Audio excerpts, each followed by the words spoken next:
Très bien, merci. Je profite quand même pour féliciter toutes les équipes de WeYield. Effectivement, ça fait quand même maintenant 12 ans que je vous suis. Et donc là, je mesure l'évolution et donc ça fait vraiment très plaisir. Donc là, on va parler un peu de tech et pas de revenu management. Et on va prendre un peu de hauteur et de distance. Mais on peut imaginer que d'ici 2035, voilà, on a identifié deux grandes révolutions. La première révolution, vous la connaissez, le véhicule électrique, vous y êtes d'ailleurs confrontés, et ça, dans notre regard, les constructeurs, les équipementiers, les assureurs, bon, tous les acteurs du monde automobile l'ont pris en compte. Les journalistes s'y mettent également, mais ce sujet-là, donc, il a été bien identifié. Une autre révolution qui, selon nous, est assez sous-jacente et qui passe en dessous des radars, c'est ce qu'on appelle, c'est le nom qui commence un petit peu à sortir, c'est le SDV, donc le Software Defined Vehicle. C'est la faculté, effectivement, à développer un véhicule en commençant par le software et en mettant un véhicule autour. Par exemple, si on compare les nouveaux acteurs comme XPeng, Tesla ou Xiaomi avec les constructeurs historiques, on va pouvoir dire qu'un acteur comme Volkswagen va, puisque c'est un industriel depuis 100 ans, va développer un véhicule de façon industrielle et sur la fin va mettre un ordinateur dedans.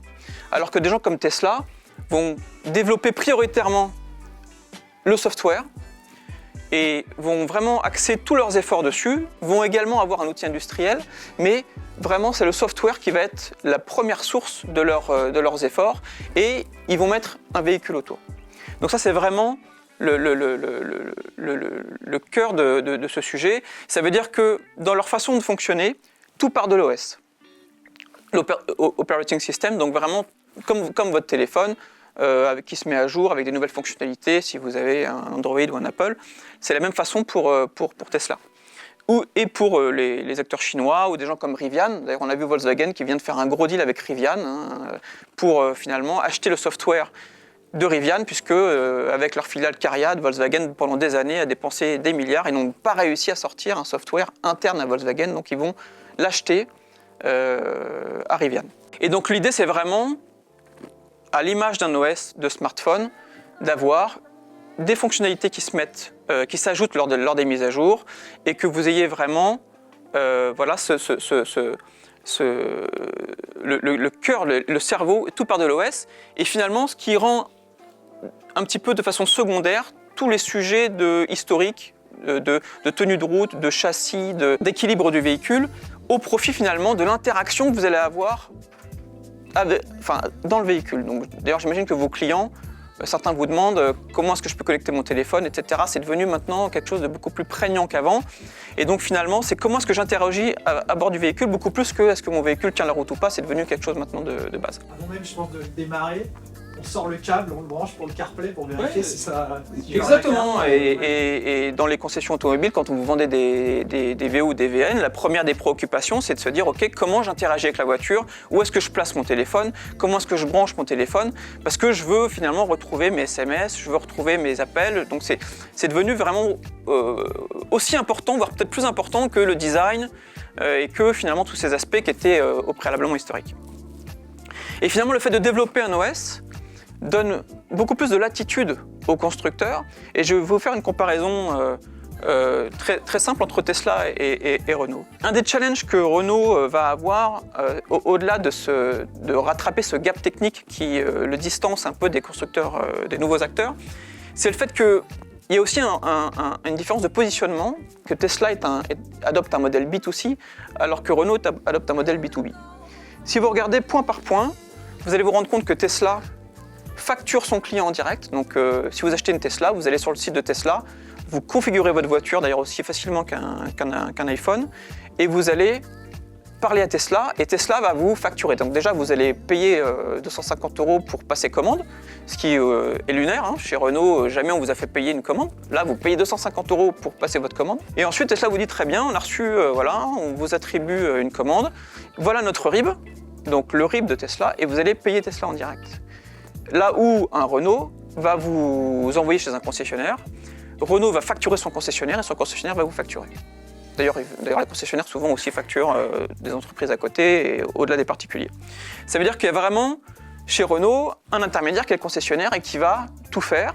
Donc sur la partie livraison, c'est pareil, le concessionnaire va livrer son client alors que Tesla livre en direct ces véhicules. Donc en Ile-de-France, vous avez 2 points de livraison, Valenton et Maurepas, donc qui livrent en direct les voitures, ce que Renault ne fait pas finalement. Tesla parle directement à son client, ça veut dire que si vous avez une Tesla, vous allez pouvoir parler directement à Tesla en matière d'après-vente ou si vous avez un problème commercial.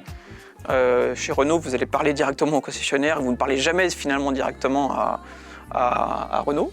Tesla assure la maintenance en direct de son véhicule, donc hormis la carrosserie ça s'est sous-traité à des gens qui doivent avoir un agrément pour traiter les Tesla, mais tous les problèmes mécaniques, que ce soit dans les Tesla Center ou que ce soit à travers des Rangers qui se déplacent à domicile, c'est Tesla qui vous répond et c'est Tesla qui vous envoie quelqu'un pour réparer votre voiture.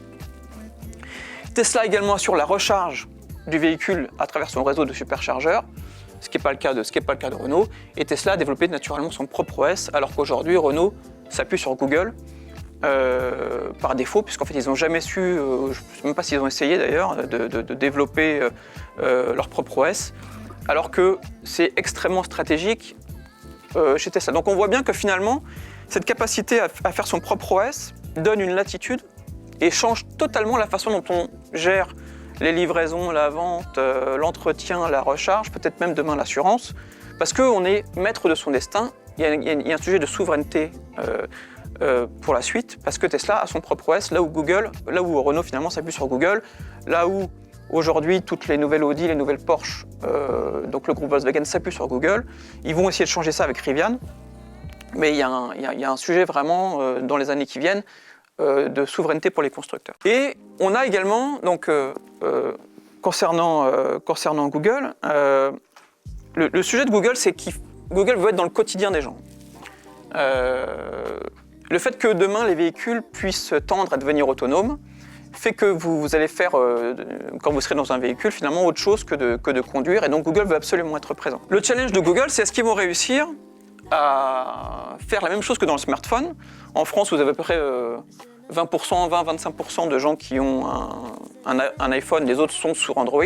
Donc ils ont réussi à imposer un OS dominant et leur ambition est bien de faire la même chose dans l'automobile. Donc aujourd'hui, vous avez par ce qu'on appelle du mirroring, donc vous avez la capacité avec votre téléphone soit de faire un renvoi de ce que votre téléphone voit dans l'écran de votre véhicule, donc Apple CarPlay ou Android Auto. Et Google a sorti Automotive OS, qui est en fait une version un peu déclinée de Android Auto, mais qui est beaucoup plus deep et profonde donc dans les fonctionnalités. C'est-à-dire que sur certains modèles, et que vous avez une liste en bas à gauche, vous avez même le contrôle de la clim, le contrôle des essuie-glaces, toutes les fonctionnalités que finalement avant Renault traitait en direct, là elles sont sous-traitées à Google. Ça veut dire que Google, avec ce nouveau système qui est donc Android Automotive OS, qu'il ne faut pas confondre avec Android Auto, qui est beaucoup plus précis, vous avez effectivement toutes les fonctionnalités, je sais pas, de dégivrage, de climatisation, qui passent par Google. Ça veut dire qu'il y a une montée en puissance de Google, et finalement une mise en retrait un petit peu de Renault. Je parle de Renault, mais c'est en fait tous ceux qui utilisent ce software-là. Et donc vous allez retrouver du Google Maps, du Google Play, Google Assistant, donc tout ce que effectivement toutes les applis qui sont extrêmement natives pour Google, mais qui ne sont pas du tout en fait pour un constructeur comme Renault. Ça fait des années que les constructeurs premium essaient de faire un Google Assistant, enfin un assistant qui fonctionne, et malgré tous leurs efforts, ça reste compliqué de l'intégrer. Là, je vais vous montrer une petite vidéo du lancement du nouveau Scénic, qui est sorti il y a quelques mois, et où on a Renault qui dit ne vous inquiétez pas, toute la partie interactive à bord du véhicule est gérée par Google, donc toutes les apps. Vous allez vraiment, soyez rassurés, voilà, Google Assistant, avec Waze, etc., vous allez retrouver vos SMS, vous allez retrouver vos appels, etc. Ne vous inquiétez pas, c'est Google Inside, d'accord?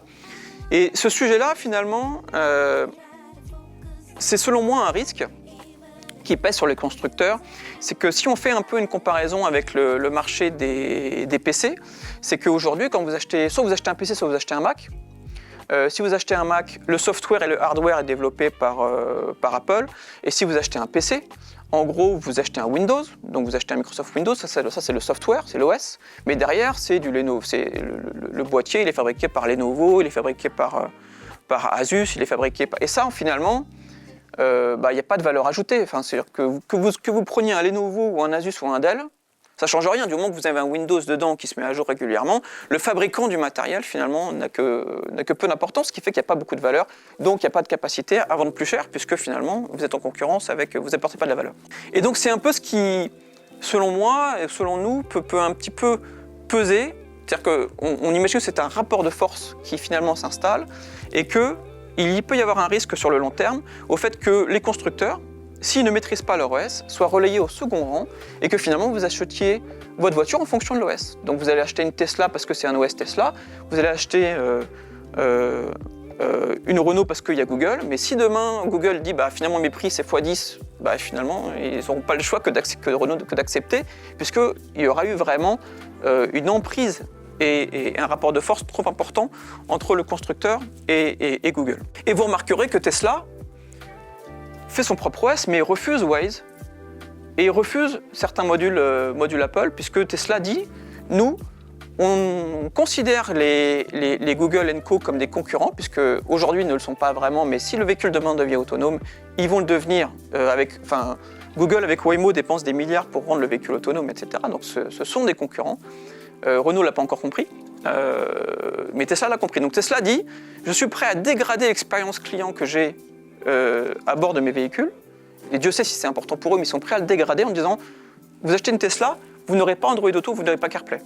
Alors vous avez un emplacement où vous pouvez mettre votre téléphone qui finalement vous permet de consulter, mais vous n'avez pas accès à ces solutions-là, ce qui est un choix stratégique pour la suite, qui aujourd'hui rebute certains clients, donc ils sont prêts à perdre des ventes à cause de ça, mais ils refusent d'avoir Google à l'intérieur. Et finalement, si on englobe cette grande tendance, si un véhicule c'est au final un logiciel alimenté par une batterie sur roue, si les aspects tenus de route, etc. deviennent secondaires, si le sens de l'histoire va vers plus de technologie et vers plus de connexion avec son téléphone, finalement, il y a une vraie convergence de la voiture vers le smartphone. Et en fait demain, avec un véhicule électrique, un smartphone sur roue. Et cette grande tendance-là, selon moi, elle sera véritablement totalement close lorsque vous rentrerez dans un véhicule et que vous aurez saisi votre compte Google. C'est-à-dire que si vous rentrez dans un Renault Scénic et que vous mettez login mot de passe et que vous retrouvez le même environnement que votre téléphone ou le même environnement que votre PC, alors là c'est terminé, vous ne pourrez plus revenir en arrière parce que finalement il y aura une continuité très forte. C'est-à-dire que vous sortez de votre bureau, vous rentrez dans votre voiture, vous retrouvez les SMS, vous retrouvez votre Google Maps, vous retrouvez votre Waze, vous retrouvez tout ça.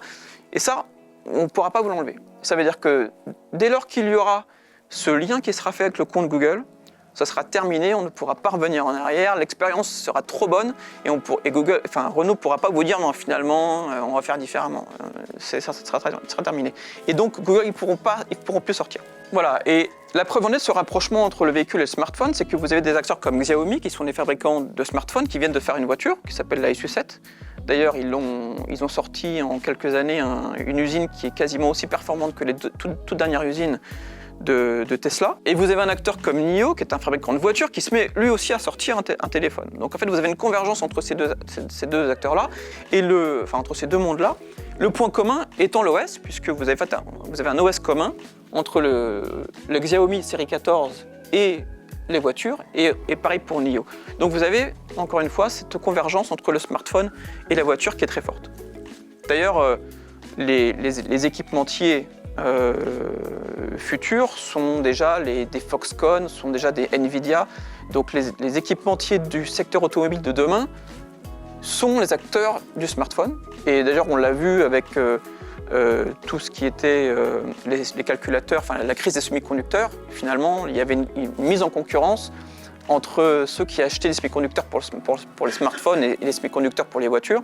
Et en fait, ils les vendaient plus cher aux smartphones. Donc il y avait déjà une mise en concurrence sur la base des semi-conducteurs et qui a créé en fait beaucoup de problèmes. Voilà, je fais un petit focus sur l'IA parce qu'on en a parlé un petit peu avec Christian cet après-midi. Christian, tu disais qu'il y avait plusieurs définitions de l'IA. Moi, la meilleure chose que j'utilise pour faire comprendre ce que c'est l'IA, c'est que c'est juste une nouvelle façon de coder. C'est-à-dire que quand vous codez une calculatrice, vous allez précoder tous les résultats. Et si vous tapez un calcul qui n'a pas été précodé en amont et que le système ne connaît pas, il va bugger. Le gros avantage de l'IA, c'est que vous allez en fait lui dire et l'alimenter avec des millions et des centaines de millions de résultats. Et quand vous faites un calcul, il va aller taper et donner le résultat qui lui paraît le mieux correspondre à votre recherche. Donc c'est juste une nouvelle façon de coder. Et effectivement, ça permet en fait finalement d'avoir une évolutivité importante parce que c'est en fonction de comment vous nourrissez votre IA que vous allez pouvoir la faire évoluer. Et ça présente aussi des biais, ça veut dire que si vous l'alimentez avec des données qui ne sont pas bonnes ou avec des données qui sont biaisées, alors les résultats seront biaisés. Donc ça permet plein de choses et en même temps il faut aussi mesurer comment est-ce que l'IA va fonctionner. En matière d'automobile par exemple, les grandes avancées qu'on voit, notamment en matière de véhicules autonomes, c'est parce qu'on ne peut pas, en fonction des pays, en fonction des situations qu'on peut avoir au volant, tout encoder au préalable. Donc on est obligé finalement de nourrir avec des centaines et même des milliards de kilomètres. Donc par exemple chez Tesla, vous avez des millions de voitures sur la route. Chaque Tesla va emmagasiner, lire la route et remonter l'information à Tesla. Ils vont regarder comment le conducteur réagit, etc. Et ils vont accumuler des centaines de milliers, de millions de cas de figure qui leur permettra, le jour J, de prendre la bonne décision quand ils auront vraiment actionné l'IA. D'ailleurs, en octobre, là, ils vont lancer le robot-taxi, sans volant ni pédale, donc forcément alimenté par un autopilote qui aura au préalable, qui se sera en fait nourri de toutes les voitures que vous avez sur la route, toutes les Tesla que vous voyez sur la route. Elles s'emmagasinent énormément d'informations qu'elles remontent. D'ailleurs, vous les voyez. Ils vous montrent tout ce que... Donc les piétons, les voitures, tout ça c'est vu. Et c'est remonté chez Tesla. Et donc ils se nourrissent de tous ces millions de kilomètres-là, même milliards de kilomètres, pour pouvoir développer l'IA. Et les opérateurs traditionnels, aujourd'hui, ils ne font pas ça. Malgré les radars qu'ils ont à bord, des choses comme ça remonte pas. Ils savent pas faire en fait. Ils savent pas faire. Google le fait avec Waymo.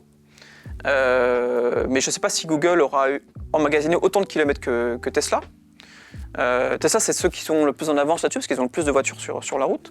Mais un Renault aujourd'hui, je pense que de toute façon, Renault, ça fait des années qu'ils font la publicité, le design des voitures, le pricing et les moteurs thermiques. Mais sinon, tout le reste, soit c'est la distribution, c'est les concessionnaires, et c'est les équipementiers qui font quand même le gros du boulot, quoi. Donc en fait, ils pensent s'appuyer, ils pensent acheter une solution qui leur permettra d'eux. Moi, je pense que c'est un enjeu beaucoup trop stratégique pour le sous-traiter à un équipementier. Ils devraient réintégrer ce métier, mais en fait, on ne peut pas claquer des doigts et apprendre un nouveau métier comme ça. C'est vraiment un nouveau métier, ils ne savent pas coder, en fait. Si vous prenez Volkswagen, une voiture comme l'ID3, c'est 100 millions de lignes de code, et Volkswagen n'a écrit que 10% des lignes de code de la Volkswagen ID3. C'est Continental qui a écrit une grosse partie des lignes de code. Volkswagen ne sait pas faire, ils ont acheté la solution à Continental, avec tous les problèmes qu'ils ont rencontrés d'ailleurs. Voilà, et je voulais aussi vous parler de deux autres initiatives intéressantes. La première, c'est par exemple NIO, qui en Chine propose des Power Swap Stations, c'est-à-dire qu'au lieu de recharger votre véhicule, vous allez pouvoir amener votre véhicule, donc en fait vous avez une station, vous amenez votre véhicule devant, le véhicule va se garer tout seul, et en fait il change la batterie, il swap la batterie plutôt que de la recharger. Ça se fait en 5 minutes. Il y avait eu d'ailleurs une initiative comme ça en Israël il y a une dizaine d'années, mais qui est arrivée trop tôt, c'était Blue Water, je crois, qui faisait ça. Renault était derrière ça. Et donc avec ce système-là, vous allez pouvoir finalement changer de batterie de façon extrêmement rapide. Et ce système-là peut paraître un petit peu comme ça extraterrestre, mais au dernier Nouvel An chinois, ils en ont fait 60 000 en une journée, puisqu'ils ont 3 000, plusieurs milliers de stations comme ça. Et là, ils sont en train de travailler là, avec une livraison, je pense, d'ici 1 ou 2 trimestres, à ce que le véhicule, la nuit, parte tout seul, aille jusqu'à la station, et revienne chez vous une fois que la batterie a été changée. Et ça, c'est quelque chose qu'ils vont être capables de faire, sans doute, hein, c'est pas la science-fiction. L'autre initiative que je voulais aussi vous... Alors, Autotech News, c'est nous qui éditons, hein, c'est nous qui avons fait les vidéos. Ça, c'est en fait des centres d'essai sans contact. C'est pareil, on en parle assez peu, mais si vous verrez, j'ai une carte tout à l'heure, donc en France, vous avez 4 centres d'essai sans contact. Ça veut dire que si vous voulez essayer une Tesla, à des heures d'ouverture normales. Vous pouvez demander à Tesla, vous vous enregistrez, ils vous disent allez à cet endroit-là, vous avez 4 Tesla qui sont disponibles, ils vont vous les mettre à disposition, donc vous serez enregistré au préalable. Vous allez essayer le véhicule pendant une demi-heure, 3/4 d'heure, 1 heure, et vous le ramenez au même endroit. Le véhicule est géolocalisé, s'il y a le moindre problème, ils peuvent le couper à distance, ils savent à combien vous roulez, ils savent où est-ce que vous allez. Donc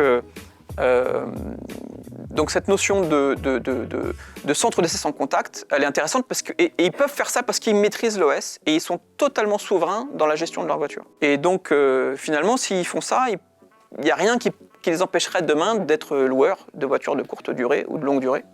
Puisque finalement, si vous essayez un véhicule sans contact pour une demi-heure, il n'y a rien qui vous empêche de la prendre pour 2 jours ou 3 jours. Ça veut dire que demain, peut-être que votre concurrent sera le constructeur lui-même, s'il en a encore une fois la capacité. Renault, je pense qu'ils vont mettre longtemps, sinon ils l'auraient fait depuis longtemps, mais des gens comme Tesla, s'ils voient ça comme un centre de profit, il n'y a pas de raison qu'ils ne le fassent pas. Et ça peut être après dans la rue, n'importe où finalement. Eux, ils ont des centres identifiés, mais voilà. Voilà, donc vous voyez, si vous allez sur le site de Tesla, vous en avez 4. Ici à Roissy, vous pouvez réserver votre essai, essayer la voiture sans contact. Ça, c'est des choses qui existent déjà. Ça marche beaucoup plus en Suisse, mais là, en France, vous en avez 4. Voilà, et donc, pour conclure, le sujet, c'est... en tout cas, la notion de data, finalement, est extrêmement importante. Ça veut dire que plus vous aurez, vous, une relation directe avec votre client, plus vous empêcherez des nouveaux acteurs de venir vous concurrencer, plus vous aurez une bonne data, plus vous aurez la capacité effectivement à maîtriser votre business, à voir comment le business évolue et à prendre les bonnes décisions. Alors pour le coup, c'est pas après une journée avec WeYield qu'on dira le contraire. Et petite info, Tesla a annoncé livrer son système autonome FSD. Si vous êtes curieux, vous allez sur YouTube, tapez Tesla FSD, vous verrez des voitures aux US qui tournent de façon autonome sans aucun problème. En Europe, c'est encore vachement bridé. Mais donc, ils ont prévu là, de livrer au premier trimestre 2025 sous réserve des accords effectivement réglementaires. Mais donc, c'est quelque chose qui existe, il y a juste à l'appliquer. Le robotaxi présenté en octobre montrera effectivement aussi ça. Donc, le véhicule autonome, et qui, si l'autonome sera partageable et partagé, va arriver, selon moi, plus vite que prévu, mais je ne suis pas devin non plus. Voilà, merci à tous.